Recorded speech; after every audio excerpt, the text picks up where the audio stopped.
Today's episode is brought to you by Bush's Fresh Food Market. Calling all foodies, Bush's is hiring. Are you passionate about food, looking for growth, development, and excellent wages? Come grow with Bush's and apply online at bushes.com/join our team. That's Bush's, BUSCHS.com/join our team. From the Detroit Free Press, I'm Emma Stein with today's Free Press Voice Briefing. It's Wednesday, September 14th, 2022. I'm Frank Witzel with the Detroit Free Press. The Oakland County Sheriff is investigating leads to explain why a 53-year-old Walled Lake man who died in an armed standoff with police officers early Sunday would shoot his daughter, wife, and dog. Sheriff Michael Gichard called it an unbelievably horrific act. Police said Igor Lanis killed his 56-year-old wife and dog and seriously injured his 25-year-old daughter, who was able to crawl away and call 911. She told dispatchers his father had just shot her, but was too traumatized and distraught to tell them much more. She's now in the hospital. Her condition after surgery was upgraded from critical to stable. Bouchard credited fast-acting Walled Lake officers and deputies with saving her life. Autopsies of Lannis and his wife, Bouchard said, indicate they both died from gunshot wounds, although official results are pending.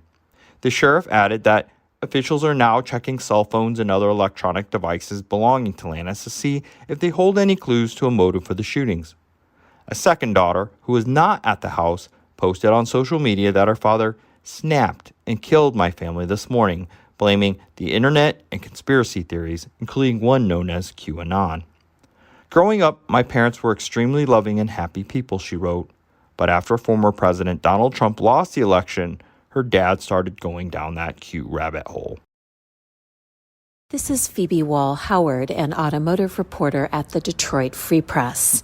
Ford Motor Company will be revealing its 2024 Mustang during the Detroit Auto Show, but this big event will begin at 6:30 with a pre-party on Wednesday night at Hart Plaza.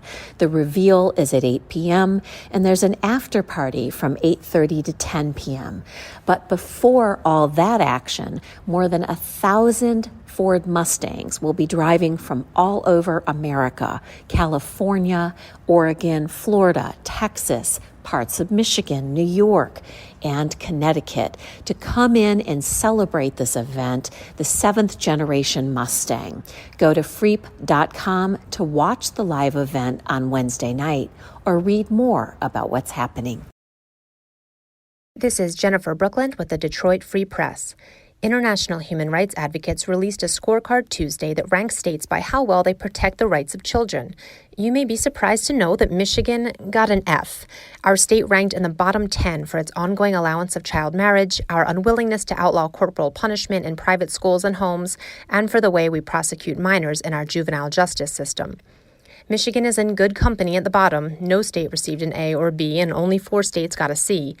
The rights group, Human Rights Watch, measured states by how well their laws lived up to standards set out by the Convention on the Rights of the Child.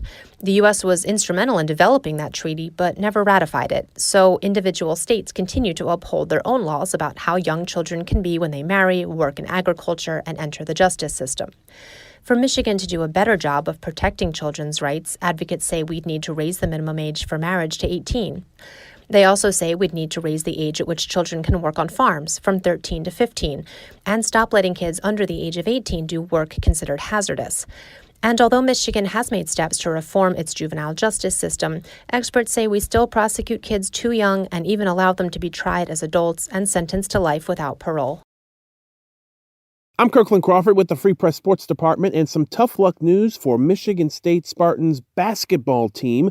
Guard Jaden Akins will be out the next 4 weeks after he had surgery on a stress fracture in his foot. Now, he probably won't miss much playing time. The regular season doesn't start until sometime in November. However, practice for that season begins in the next couple of weeks, so he could miss some time there.